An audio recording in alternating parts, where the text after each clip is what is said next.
हम काम बात कर रहे हैं, ऑनलाइन ज़माना है, लेकिन म्यूचुअल फंड कंपनियां अभी कह रही हैं कैश इज़ द किंग। ठीक है सबसे ज़्यादा अभी उनकी कैश होल्डिंग जो है वो ऑलमोस्ट 15 ईयर्स के हम हाई पर इनको देख रहे हैं।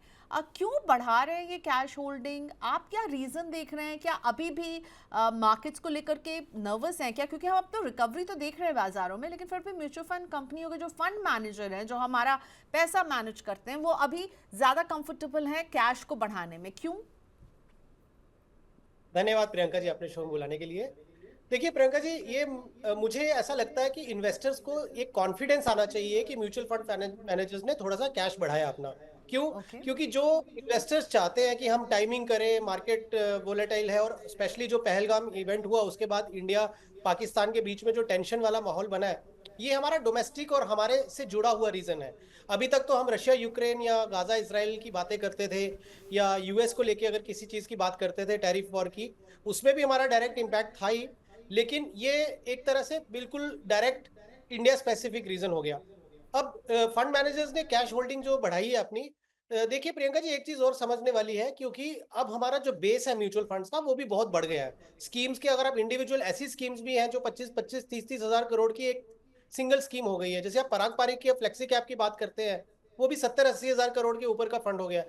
तो इस तरीके से जब बहुत ज्यादा जो फंड्स के साइज बढ़ जाते हैं, फंड मैनेजर्स के पास में फ्लो भी बहुत ज्यादा होता है, और जब उनको लगता है कि यहाँ पे मार्केट में एक कॉशियस कॉल लेनी चाहिए, तो वो क्या करते हैं, अपना कैश होल्डिंग को थोड़ा सा बढ़ा देते हैं।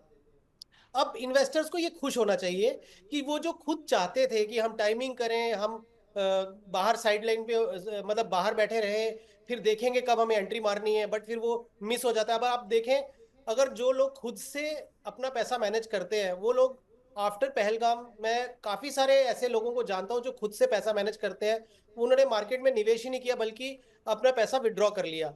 और अगर आप देखें पिछले 5-7-10 दिन के जो ट्रेडिंग ट्रेंड रहा है, उसमें हमेशा देखें पॉजिटिव बायस रहा।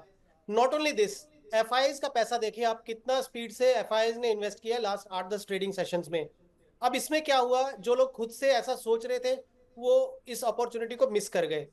यहाँ पे क्या हुआ कि फंड मैनेजर्स को आपने पैसा दिया हुआ है, जो आपका पैसा इन्वेस्टेड है उसमें आप पैसा बढ़ गया, और जो एक कॉशियस कॉल फंड मैनेजर्स ले रहे थे उसके लिए उन्होंने कैश होल्डिंग रखी है, ताकि अगर कोई सी भी गिरावट होती है उसका वो बेनिफिट उठा पाए। तो ये तो विन विन सिचुएशन हो गई एक इन्वेस्टर के लिए, कि आपने एक एक्सपर्ट को पैसा दिया है, and he knows better than us कि कब कितना कैश होल्डिंग करना है और किस तरीके से बाइंग अपॉर्चुनिटी अगर आएगी तो किस तरीके से उसको कैपिटलाइज करना है। तो कैश होल्डिंग फंड मैनेजर्स की जो बड़ी है, मैं तो ये इसको एक पॉजिटिव तरीके से लेता हूँ कि फंड मैनेजर्स ने एक सूझबूझ के साथ अपना एक कैश होल्डिंग बढ़ाया, ये सोच के कि कोई अपॉर्चुनिटी मिलेगी उसको वो एनकैश करें। तो बेसिकली मुझे लगता है कि ये डरने वाली बात नहीं है, ये अच्छी बात है कि फंड मैनेजर्स ने थोड़ा कैश होल्डिंग को बढ़ाया है। ठीक है, सो आप कह रहे हैं ट्रस्ट योर फंड मैनेजर, वो आपके बिहाफ में कॉल ले रहे हैं और वो तैयार रह रहे हैं कि कोई भी ऐसा मौका आए तो उनसे छूटे ना। पर आपने इंडिया पाकिस्तान को लेकर बढ़ते टेंशन की बात की, लेकिन हम एक कॉन्ट्रेरियन व्यू ये भी देख रहे हैं कि एफआईआईज वापस आने भी शुरू हो चुके हैं। ठीक है, तो इन सब के बीच में आपको क्या लग रहा है, क्या इक्विटी बाजार में अब मतलब हम समझ नहीं पा रहे हैं कि क्या अब हम वर्स्ट इज ओवर वाली सिचुएशन में है, या फिर इंडिया पाकिस्तान के बीच में अगर तनाव बढ़ता है तो यहाँ पर हम एक बिग डाउनफॉल भी देख सकते हैं, ये भी खतरा है? देखिए, अगर आप पुराने कारगिल वॉर ले लीजिए या पार्लियामेंट पे जो अटैक हुए थे, तो मार्केट ने रिएक्शन दिया था। तो हम इससे ये नहीं बोल सकते कि अगर एस्केलेशन होती है, किसी तरह का मिलिट्री एक्शन होता है, तो मार्केट रिएक्ट नहीं करेगी। नीजक रिएक्शंस आएंगे, और अगर ऐसा हुआ, नीजक रिएक्शंस आए, तो वो एक बाइंग अपॉर्चुनिटी भी बनती है। शायद इसीलिए फंड मैनेजर्स को भी ऐसा लगता है कि कैश थोड़ा सा होल्ड करके रखना चाहिए। बट प्रियंका जी, हम देखिए, हमारे हाथ में ये सब नहीं है कि गवर्नमेंट ऑफ इंडिया किस तरीके से क्या एक्शन लेगी या क्या करेगी। एक चीज जरूर है कि अगर एफआईआईज इन्वेस्ट कर रही है इंडिया में, और पिछले 8-10 ट्रेडिंग सेशंस में आप देखेंगे कि एफआईआईज पॉजिटिव हो रही हैं, तो शायद हमसे वो लोग थोड़ा ज्यादा जानते होंगे, उनके पास इंफॉर्मेशन एक्सेस हमसे थोड़ा अधिक है मार्केट्स को लेके। विच मीन्स कि उनको भी शायद ये लगता होगा कि अगर पहलगाम अटैक के बाद इंडिया ने इमीडिएट कोई रिएक्शन दिया होता, कोई वॉर छिड़ जाती, और वो बिना सूझबूझ के, बिना प्लानिंग के कुछ होता, तो शायद उसके रेपरकशंस थोड़े से एडवर्स होते। लेकिन अगर आप अभी तक देखें, इंडिया ने कोई ऐसा डायरेक्ट एक्शन नहीं लिया है। प्रोबेबली मार्केट को या एफआईआईज को या जो मार्केट के जानकार हैं उनको ये लगता होगा कि इंडिया एक बहुत सूझबूझ के साथ एक स्ट्रैटेजी बना रहा होगा, एक लॉन्ग टर्म तरीके से कर रहा होगा, जिसमें उनका अपना जो पर्पस है वो भी सॉल्व हो जाए, और इकोनॉमिक डैमेज भी ना हो कंट्री को।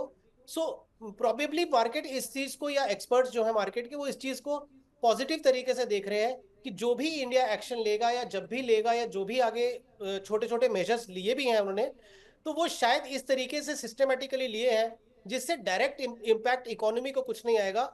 और इनका भी जो अपना एक पर्पस है, चाहे टेररिज्म को लेके हो या जो भी ये चीजें हुई हैं इंडिया के खिलाफ में, वो आगे ना हो, उसके लिए जो बड़े कदम उन्होंने उठाने होंगे वो उठाएंगे।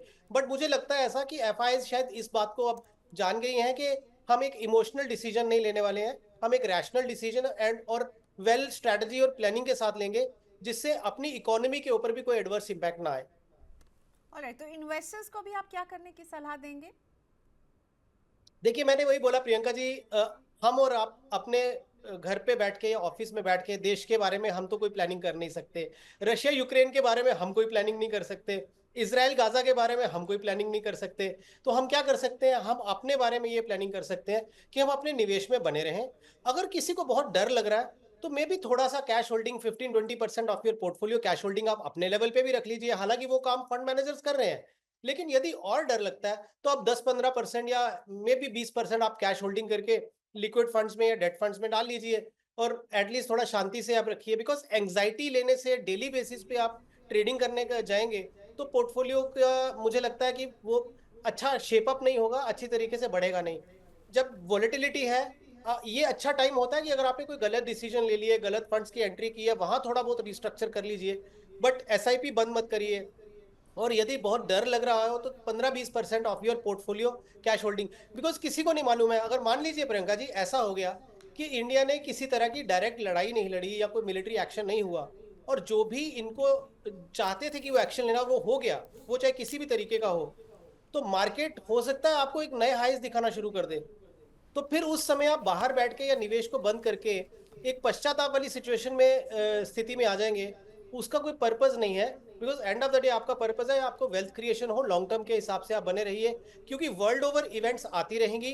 पिछले आप देखें 2020-21 के बाद कोविड से लेके अभी तक हर 3 से 6 महीने में कोई नया इवेंट आ जाता है, फिर बाजार उस इवेंट से बाहर निकल जाता है, फिर कोई नई चीज आती है, थोड़ा रिएक्शन आता है, फिर निकल जाता है। तो एक चीज तो समझ में हमें आ रही है कि मार्केट अपने जो रास्ते हैं वो खोज लेती है, थोड़ा नीजक रिएक्शन आता है, उस नीजक रिएक्शन के लिए फंड मैनेजर्स कैश लेके बैठे हैं।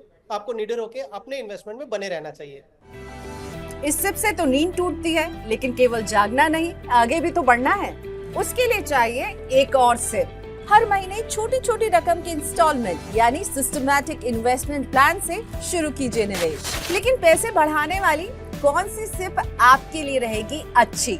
म्यूचुअल फंड सिप से जुड़े हर सवाल का जवाब मेरी सिप मेरा सवाल। सोमवार से शुक्रवार 4 बजे मिलेंगे हम सिर्फ मनी 9 पर।